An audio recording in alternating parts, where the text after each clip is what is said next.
walioinuka kwenye maisha yako wasifanikiwe. Mwezi wa 7 ukatawale, mwezi wa 7 ukamiliki. Ninatangazwa neema kwenye maisha yako, ninatangazwa neema kwenye hatima yako, ninatangazwa neema kwenye familia yako, ninatangazwa neema katika kila eneo la maisha yako.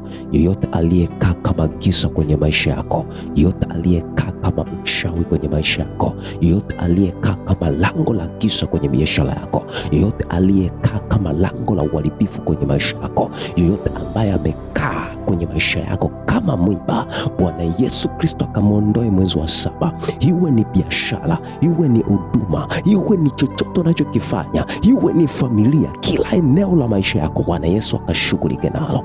Ninaachilia nguvu ya kiuchumi mwezi wa 7, ninaachilia nguvu ya neema mwezi wa 7, natamka nguvu ya kibali mwezi wa 7, natamka nguvu ya ustawi mwezi wa 7. Kilichofungwa kwenye maisha yako kikafunguliwe, iwe ni biashara, iwe ni uchumi, waliofungwa katika mikono, waliofungwa katika miguu, waliofungwa katika afya, waliofungwa katika ndoa, Yesu Kristo kawafungue kwa jina la Yesu Kristo aliye hai.